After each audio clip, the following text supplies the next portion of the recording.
Gabriela, bienvenida. A Valeria, que es compañera de estudio, que es parte del programa graduado de Ciencias de la Información, le doy la bienvenida también. Estudios en lenguas extranjeras de Rumanía, ¿verdad? Posee una maestría en Ciencias y Tecnologías de la Información de la Universidad de Puerto Rico, recinto de Río Piedras, y recientemente obtuvo su grado doctoral en Educación en el currículo de enseñanza con una especialidad en tecnologías de aprendizaje. Ella ha cedido su tiempo para respondernos unas preguntas. Yo le voy a ceder el tiempo a Valeria Rodríguez para que inicie eh, esta sección de preguntas y posteriormente pues yo concluyo y cerramos la entrevista con un área que nos interesa mucho.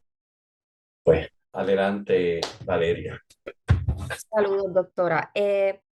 ¿Verdad? La primera pregunta, ¿cuál es la relación de su profesión con la gestión documental? Como yo le decía ya a su compañero, la gestión documental y las series documentales en lo que concierne a la biblioteca, sobre todo la biblioteca escolar, es muy diferente respecto a los archivos, digamos, o las bibliotecas judiciales o de cualquier otra índole. En lo que concierne a la biblioteca escolar, los documentos o los recursos consisten ante todo en los recursos de información, que son, como todo el mundo lo sabe, los libros, principalmente son los libros. Después tenemos una colección que la llamamos de reserva, ¿no? Donde los maestros mismos aportan con diferentes tipos de documentos específico, digamos, la planificación, el diseño curricular que ellos crean cada año, que siempre se supone que estén en la biblioteca y de esta manera la bibliotecaria, la persona encargada con ese centro que debería ya no llamarse biblioteca, sino centro de recursos de aprendizaje y enseñanza, pues pueda controlarlos, consultarlos permanentemente y de esta manera proveerles los recursos que necesiten para mejorar sus clases. Los documentos, entonces, mapas curriculares de los maestros, ante todo, y cualquier otro documento que los docentes entiendan que es necesario que estén en la biblioteca para el acceso directo y libre, ¿no?, de los estudiantes. No sé si contesté a su pregunta. Sí, gracias. Y, Cualquier ¿verdad? cosa, por favor, dígame con confianza, aunque no nos conozcamos personalmente. Sí, ¿verdad? ¿Cuál a su juicio debe constituir la importancia del administrador de documentos dentro de la biblioteca escolar? La importancia del administrador de documentos. Sí, correcto. Pues sin una buena administración no existe acceso al documento. Yo creo que con eso empezamos y se termina todo, porque hay que claramente tener una clara administración, un claro inventario, una clara política de acceso a esos documentos, y de esta manera se pueda proveer, se pueda divulgar, ¿no? Para que se provea ese tipo de información, que los compañeros conozcan que existe dentro de la biblioteca, cuáles son los recursos existentes y sobre todo los estudiantes y la comunidad en general, porque nosotros anteriormente la comunidad es muy importante. También, si me permites, como documentos podríamos llamar, ¿no?, los inventarios, el archivo vertical, que ya no se usa tanto como antes, pero sí hay un inventario impreso y hay un inventario, un respaldo electrónico. Eh, Lamentablemente las escuelas públicas no tienen acceso necesariamente, bueno, entiendo que algunas sí, a un catálogo virtual y a un inventario en un ambiente totalmente electrónico, pero sí se hace de manera clásica todavía. En clase nosotros cubrimos que hay como este tipo de legislación vigente que maneja o establece unos criterios para el acceso a la información. Como la profesora nos dice, pues sabemos que es algo esencial en las organizaciones y a veces no se cumplen, pues Ujú. ya sea por desconocimiento o falta de tiempo. En la biblioteca escolar, ¿Hay alguna manera en que ustedes cumplen con esas normativas, esas regulaciones, o tienen un marco de referencia, ¿verdad? Bueno, yo sé si hay una ley de, si no me equivoco, transparencia o acceso a la información, no me acuerdo el número, eso es de hace 1000 años atrás, cuando yo estaba en el lugar de ustedes. Pero en lo que concierne a la biblioteca escolar en sí, no podría decir que existe una normativa exacta, más bien en cuanto concierne el descarte, la adquisición y descarte. Y visto que los documentos que nosotros administramos en una biblioteca escolar no son tan sensitivos, no es que, bueno, puede ser a la hora que, digamos, se almacenen los documentos del PEI, ¿no? De los estudiantes, pero ese tipo de documento no se conserva en la biblioteca. Nosotros lo que hacemos es, como digo, a propósito de acceso de las leyes vigentes, se refiere a la política de descarte. De qué manera se pueden descartar, por ejemplo, los libros o los documentos, como les decía, si se trata de un mapa curricular que se renueva todos los años, pues se descarta y se reemplaza con el vigente, ¿no? De la misma manera, el inventario, que hay que trabajar con el inventario permanentemente, sea para añadir, sea para sacar información, pero no con, en las bibliotecas escolares, por lo regular, hasta donde yo sepa, no es que se almacene información sensitiva que tenga absoluta relación con la ley. Ahora, si se trata de exámenes o de entrevistas o de investigaciones que se deberían haber hecho con seres humanos, que ahí sí es mucho más sensible la información, entonces sí, ahí debería de. Pero como es una biblioteca escolar donde los estudiantes no trabajan con ese tipo de, no con esa índole de investigación, sino más bien investigación documental, no es necesario. Como tú sabes, pues ha habido una revolución tecnológica, ¿no? Nuevas tecnologías que permiten una mejora en el trabajo de las organizaciones y en la gestión de información. ¿Cómo eso se traduce, ¿verdad? En lo que ustedes hacen dentro de la biblioteca escolar.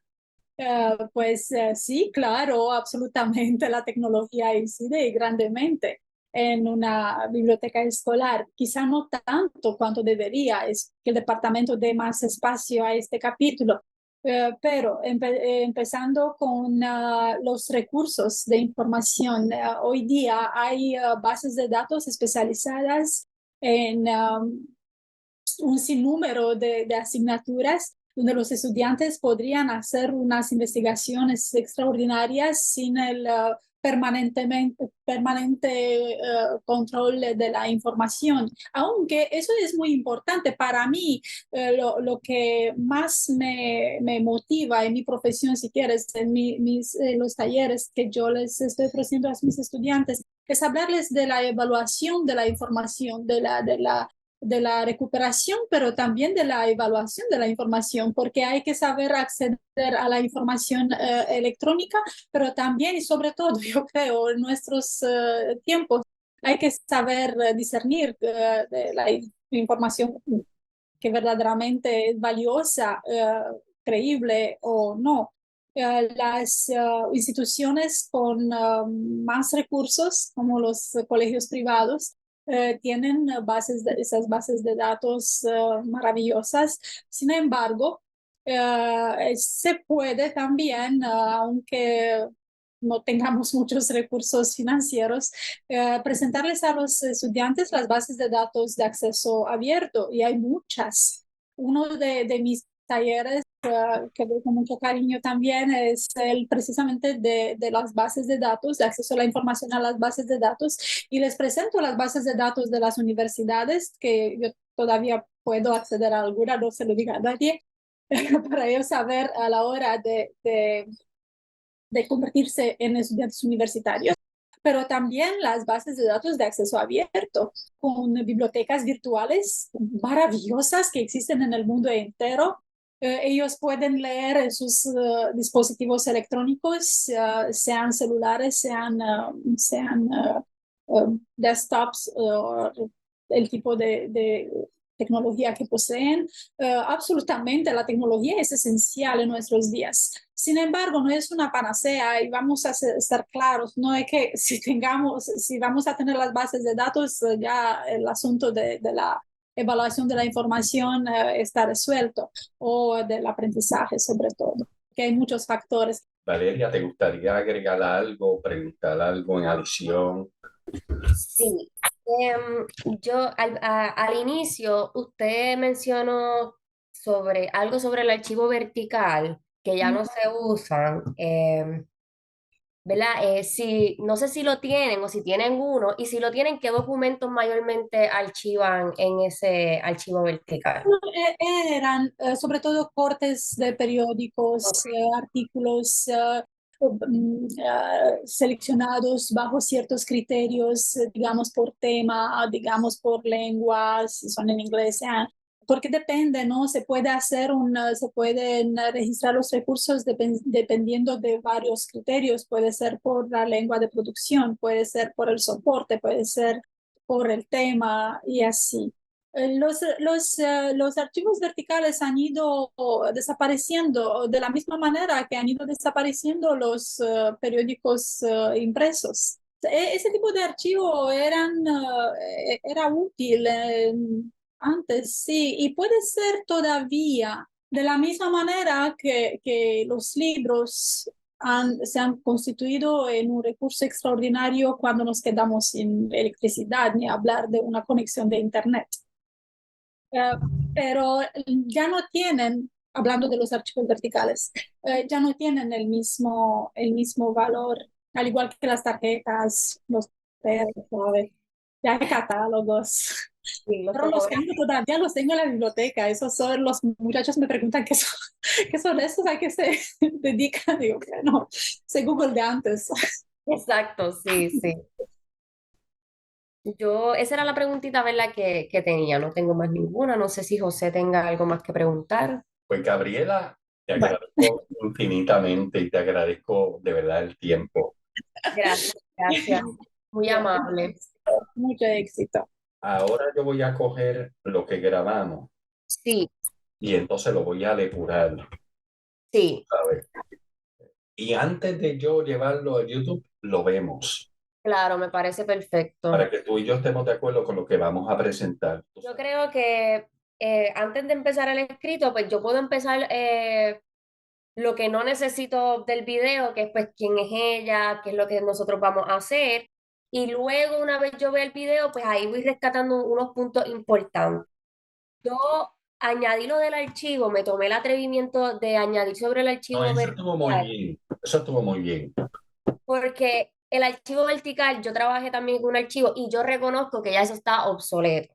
Pero, ¿verdad? Puerto Rico, por unas cuestiones económicas, no, las escuelas y las otras bibliotecas no necesariamente han descartado esos archivos. Yo creo que también esa pregunta no debe ir, pero se puede añadir con relación a la tecnología, aunque no lo parezca así, porque los archivos verticales pasan a ser obsoletos a medida que la tecnología avanza, que tú no puedes tener una suscripción en el Nuevo Día, tú no necesitas portar un periódico, ¿verdad? Que tal vez ella no lo dice de manera explícita, pero uno pudiese un poco o no abundar o tener claro de que pues los archivos verticales pasan a ser obsoletos porque ya hay otros medios que viene siendo la tecnología que lo va sustituyendo.